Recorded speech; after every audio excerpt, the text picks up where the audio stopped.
As soon as we walk out, like, a bunch of people kind of bombarded us. They wanted pictures. A couple people were asking me to sign gloves. Like, I signed like 4 or 5 different gloves from like 3 or 4 different fans. Like, I get punched in the mouth real quick and kind of get dizzed up. And it's Jorge Masvidal. You shouldn't have talked about my kids. You shouldn't have talked about my kids. Yes, I do have a history of knowing this person. I lived with him for 2 years, and we were training partners for 8 years. We were very close friends. We literally trained together every single day. We were best friends. Obviously, I just fought this individual 2 weeks ago in Las Vegas, Nevada for the UFC on their pay-per-view, and I beat him easily. He chipped my front tooth and knocked it out. So the reference to the kids is in our last fight, the build-up at the press conference, I said, hey, you're a deadbeat dad. You don't talk to your kids. So I still talk to his ex-wife and his baby mama. I'm still close with the family, and I still like the kids. And I was being honest. I said the honest truth. I know it's fight promotion, and anything kind of goes when you're trying to sell a fight, but I said the truth. I just said, hey, why don't you talk to your kids? What is that, a Rolex? Yeah, this is a Rolex Presidential. Presidential. A day date.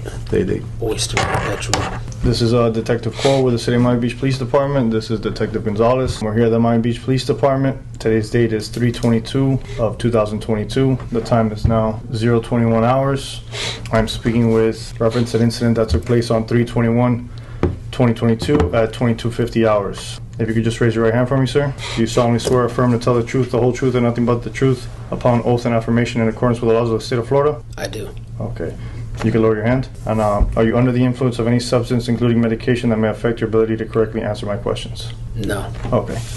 So if you could just break down what happened today. I know you were at a restaurant. You were leaving the restaurant. If you could just run through what happened once you left the restaurant.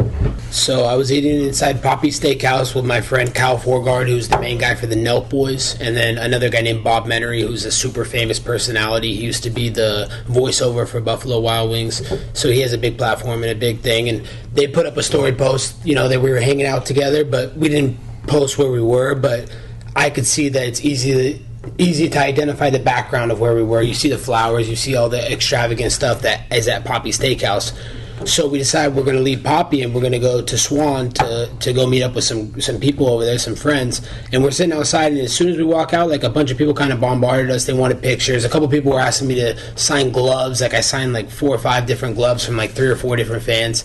And we were there for probably like 3 to 5 minutes right outside Papi Steakhouse. And then we're like, hey, let's go. Let's get out of here. It's time to go. As soon as we're about to walk across the street, I get sideswiped from the side. Like, I get punched in the mouth real quick and kind of get dizzed up. I look up and I see who it is. I can see in his eyes it's Jorge Masvidal. I can see his hair coming out of his hoodie, but he has a face mask on, a surgical face mask. But he's saying, you shouldn't have fucking talked about my kids. You shouldn't have fucking talked about my kids. So I was easily able to identify, like, that's his voice, that's his eyes, that's his hair. I know exactly who that is. And he took 2 quick punches to me. Like, it happened so fast when we were crossing the street to go to my car, to leave, to go to the next place, that he came from the side and took 2 fast clips at me. And then, like, we're like squared up, and I'm like getting him off of me because he's with like a couple people. And there was like one bigger guy that had his fist clenched, and he was going to come at me, but I was able to get away from George, run back in Papi Steakhouse. He followed me back into Papi Steakhouse. He opened it, but there was a couple security guards at Papi Steakhouse in the front. They're like, no, you can't come in, get out. I went behind the bar. I called the police station, and I waited for you guys' arrival. All right, so backing up, you said that you were certain that it's Jorge Masvidal. And how is it that you're able to determine that? Do you have a history of knowing this person? And if you do, if you could explain how long and stuff like that. So, yes, I do have a history of knowing this person because I lived with him for 2 years, and we were training partners for 8 years. So we were very close friends. We literally trained together every single day. We were best friends. Obviously, I just fought this individual 2 weeks ago in Las Vegas, Nevada for the UFC on their pay-per-view, and I beat him easily. And so I know exactly what he looks like, his eyes, his hair, and his voice. He's a very familiar person to you, someone you've dealt with numerous times in the past. And you said that he punched you 2 times. Did you suffer an injury? I mean, I definitely suffered the injury to my tooth. He chipped my front tooth and knocked it out. And, I mean, I'm the adrenaline's still kind of going right now, but he definitely rocked me. I saw stars a little bit, but I stayed on my feet, and I was like I was just trying to get to safety. That's all I was concerned about. Okay. And did you see if he got into any vehicle or anything like that when he left? I wasn't able to see if he got into any vehicle because I ran into the steakhouse, and he followed me kind of that way, so I just stayed in the steakhouse. And was So trying you to get said he was wearing a surgical mask. If you could just describe the clothing that you remember. I know that you got struck, but if you could just go over the clothing that you do remember that he was wearing. Yeah, he was definitely wearing a sweater. I don't know what type of sweater it was. It was either gray or black. And then he was definitely wearing like some sweats, and he had his hoodie on. He had the surgical mask on, and I think he maybe had like a hat on. But I could clearly see his eyes, and I could clearly see his long curly hair, which he always has long curly hair now. He only braids it when he fights.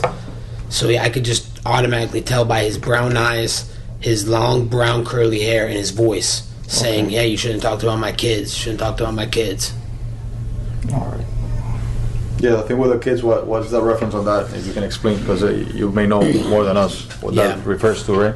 So the reference to the kids is in our last fight, the build-up at the press conference. I said, "Hey, you're a deadbeat dad. You don't talk to your kids, you know, because I have a relationship with his kids as well because we were that close of friends. So I still talk to his ex-wife and his baby mama, a woman named Maritza. So I'm still close with the family, and I still like the kids." And I was being honest. I said the honest truth. I know it's fight promotion, and anything kind of goes when you're just trying to sell a fight. But I said the truth. I just said, "Hey, why don't you talk to your kids? You know, why are you a deadbeat father?" And that was before the fight, during the press conference. That was before the fight and during the press conference of the fight. Okay. And you think he's just taking, he's retaliating against you because of that? Yeah, for sure. Okay. If you could just go ahead and when you do get your tooth fixed, provide me with the medical records, bills, that sort of stuff. Okay. That's it. What about for the watch too? Because I mean, the watch was, okay, so he did suffer damage to your. There's definitely some scuffs on here on my watch, and this is like brand new, pretty much. There's the watch. Okay. You can see like the scratches right there. What is that, a Rolex? Yeah, this is a Rolex Presidential. Presidential. A day date. Day date. Oyster Perpetual. All right, so yeah, if you could provide me with the documentation for that, if you get it repaired or whatever. You're gonna get it buffed up, probably. Yeah, right? I'm gonna have to get it buffed up. All right. Something. Okay. Is there anything that I haven't asked you that you'd like to add to this statement? I mean, I think that's pretty much it. Just walked outside. He was obviously waiting. Ran up on me, took two quick punches, grabbing my head, two quick punches, and just screaming at me and looking me in the eyes, telling me, "You should have talked about my kids." I spoke to the officer doing the report. He said that there was a person with you that they took information from. Yeah. You mentioned his name now. What was his name? So that was Bob Menery. Menery. He was walking You think he across was the street. will be able to identify? I mean, he recognized who he was on the scene. He recognized who it Okay, is. so there's a witness. There's Okay. that witness, and then there's also another witness, a guy that was walking his dog on the side of the road.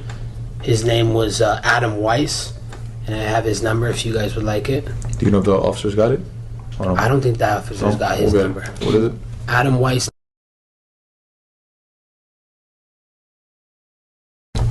Okay. And then if you need another witness, also my friend Kyle Forgard was there. He's the owner of Nelk Boys, the famous YouTube podcaster, like the biggest podcast in the world right now. Mm-hmm. So he saw everything that was going on too. And you provided that information to the officers as far as Kyle Noak? I don't think Kyle, but Bob Menery for sure. He got provided. All right, let me get Kyle's information then. Okay, I don't have his number. I have his Instagram, but I'll ask Bob. He might have it. Okay, that's fine. When you get that information, just go ahead and provide it to me, okay? Yeah. All right, we're going to go ahead and conclude this recorded statement now at 0028 hours. All right, now for the record, we are providing a single picture to Mr. Are you able to recognize this person on the picture here? Yes, I am able to recognize that is Jorge Masvidal. Okay, could you just sign next to it and date it, please? It's March 22nd right now. March 22nd? Yeah. And just put here next to it who this person is, if you don't mind. Okay.